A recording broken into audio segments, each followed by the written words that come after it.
Iguodala. Iguodala to Curry, back to Iguodala, up for the layup. Oh, blocked by James. Curry, one-on-one. Irving puts it up. It's good. Kyrie Irving from downtown. The three, steps back, crossover, puts up a three. Rebound James. Second. It's over. It's over. Cleveland is a city of champions once again. The Cavaliers are NBA champions. Cleveland! This is for you! What's going on, Cavs fans? Welcome to a late edition of the Block the Shot the Stop. I'm Skylar Webker, riding solo tonight. Again, sorry for this episode being late. Kevin and I's work schedules got really crazy yesterday, and then Kevin's got some personal business he's taking care of today. So just me tonight. We'll be on our regular scheduled program back on Sunday, but here to talk about the Cleveland Cavaliers and their game against the Milwaukee Bucks, the Giannis-less Milwaukee Bucks. I think we learned a lot about this Cavs team in this game. This was probably the best showing of James Harden and Evan Mobley being able to play together, facilitate to each other. A lot of that kind of rhythm and overall chemistry that we saw with James Harden and Jared Allen, we kind of saw that in this game against Milwaukee with James Harden and Evan Mobley, both going off for 27 points. Evan Mobley with 15 rebounds, James Harden 6 assists, 5 rebounds on his own, and 2 steals, which good to see that defensive effort, even if it's just clogging the lanes. One thing that I caught after this game was James Harden's post-game interview and talking about this chemistry that he found, this newfound chemistry with Evan Mobley. And James Harden said, yeah, he probably should have gone for 35 and 20, which that would be an incredible stat line. And, you know, it seemed that they probably could have gotten there. A few possessions go differently, but I really like this chemistry that they found, and hopefully they can keep this chemistry together when they get Jared Allen back. And obviously the numbers might skew one way or another with James Harden's facilitation to one of the two bigs, but man, if you can get anything close to this, half of this even from Evan Mobley, and get kind of another participation or what we saw in Black History Month, Jared Allen, I think that you're really going to have something special. And I'm excited to see what that dynamic brings, what that duo brings, trio, I should say, brings. We only got a small sample size of that before Evan Mobley went down and then before Jared Allen went down. So really excited to see how that trio works coming down to the stretch of the season, and a stretch of the season that should be a cakewalk for the Cavs. You know, Kevin and I talk about it pretty frequently, but just beat the teams that you're supposed to beat, and you should be okay, especially with a lot of the news that we're hearing about a lot of teams in the NBA, or a lot of the news going around the league. The latest news is Cade Cunningham being out indefinitely with a punctured lung. T's and P's to Cade Cunningham. He's an absolutely dynamic star in this league, and I love watching him play. And you got to think that's got to help the Cavs' favor, though, with being 7 games out from Detroit. You have to think Detroit, they have a lot of players, but they go as Cade goes. I mean, Cade is the spark plugs, the pistons, whatever motor term you want to use there. That's Cade Cunningham for the Detroit Pistons. He is, you know, the engine for that team. So you have to think they fall here in quite a few games. It probably puts the Boston in the 1 seed, which I don't know if anybody really thought would be the case this year. I mean, we talked with the guys at Green with Envy, and I don't even think Boston fans thought that's how it'd be this year. They thought it might be a little bit closer to what the Pacers are doing and get in the lottery, see what you can do, reload for next year. But man, looks like they all but have the 1 seed right now, and if the Cavs can play well and well enough, and Detroit can fall enough, the Cavs might be talking about being in the 2 seed. Right now, they're only 2 games back from New York, and if if the Pistons fall as far as I think they will without Cade Cunningham, the Cavs have an opportunity to get into that 2 seed and really help themselves here in the playoffs. They have to play good basketball, though, and I'm recording this as they're playing the Bulls right now, but they have to play good basketball, and they have to beat the teams that they're supposed to beat. I know a lot of the season we saw this team play down to their competition a lot, and the room for error around that is seemingly slipping away. There really isn't room for error or room to quote unquote figure something out. They would have to play good basketball, and they have to beat the teams ahead of them, which a lot of the teams ahead of them are tanking teams or middling teams. They don't have a lot of topper end competition here in the rest of their schedule, but that should the Cavs need to take advantage of that. And we've seen time and time again where the Cavs are put in this kind of good situation and just unable to capitalize on that. And I'm really excited to see this team hopefully get that rhythm, get that momentum, take that 2 seed, and not only just make it to the playoffs. I think we all know that this team was making it to the playoffs. Even at their worst, we thought this team was making it to the playoffs. They need to make some noise in the playoffs. They need to get some distance in the playoffs. And you hope that this team is built to do that. I know the questions are consistently around James Harden and his playoff performances and his playoff record. But I think that this team is well constructed enough to hide maybe some of the shortcomings and let James Harden do what he does best, and that's be the ball handler, facilitator for everybody else on the team. Couple other storylines coming out from this game. A little bit of friendly fire on between Donovan Mitchell and Evan Mobley.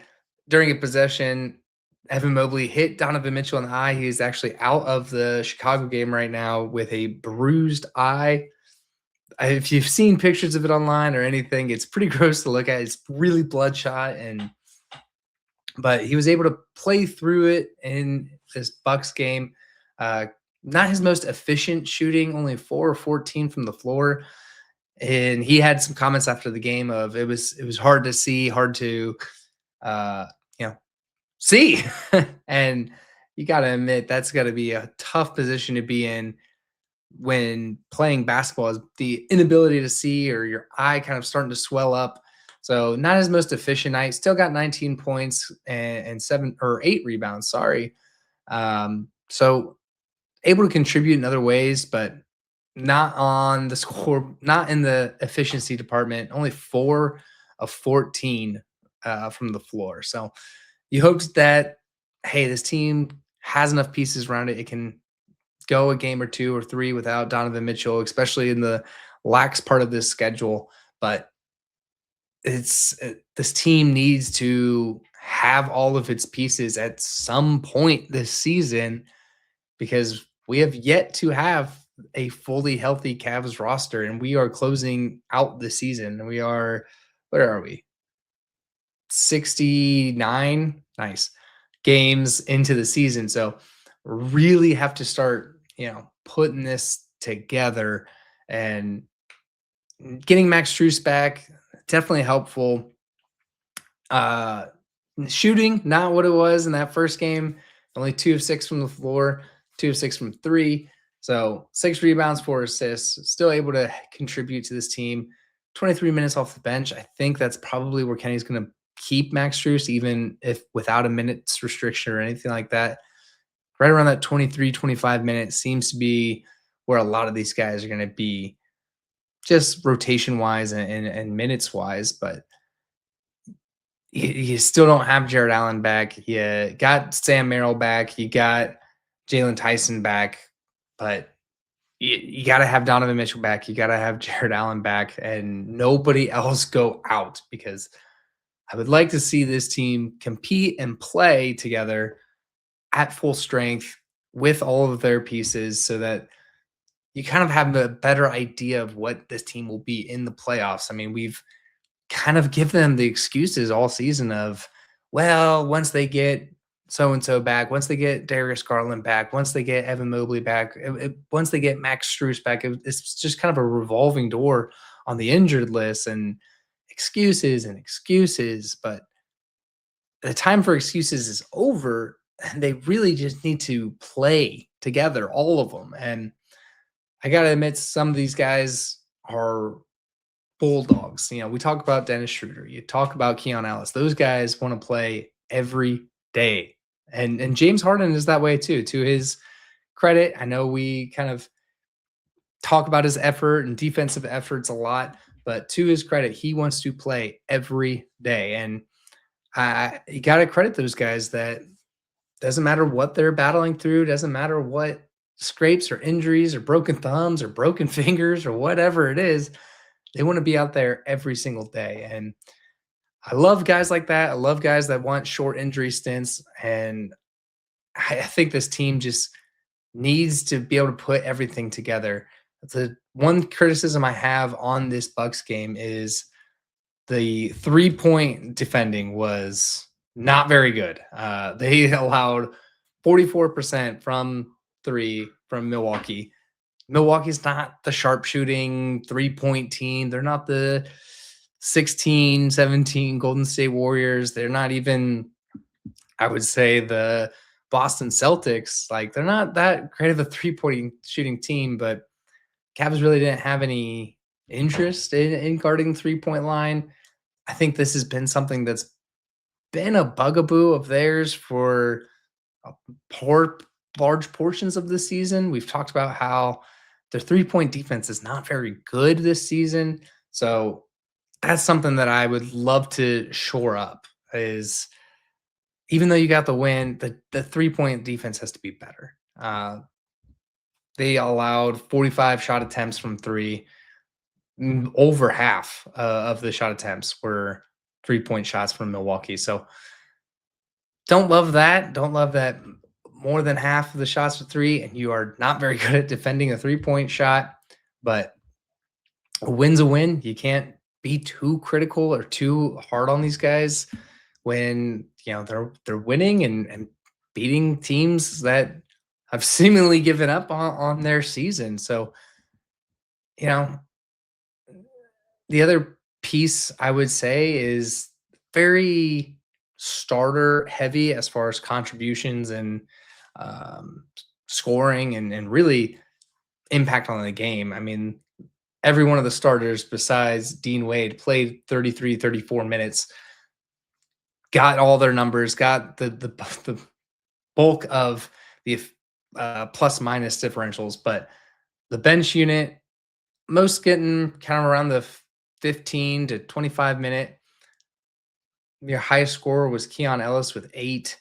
Your leading rebounder was Max Strus with 6. So a little sparse between the starters contributions and the bench contributions. I know a lot of these guys have kind of hit the skids lately.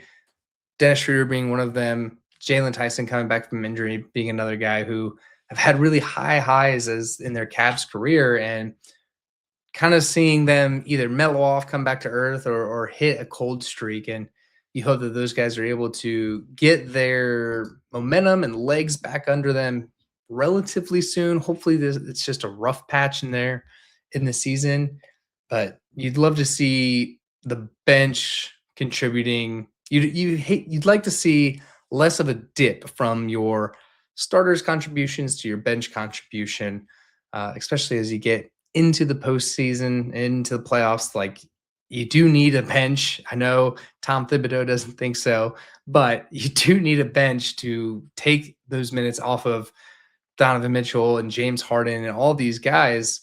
And, it's a marathon. It's 3 series that it takes, and you have to at least win 4 of each of them. So It's a gauntlet that they have to get through. So you need a bench unit that can contribute in a meaningful way to help kind of really get you to the end there.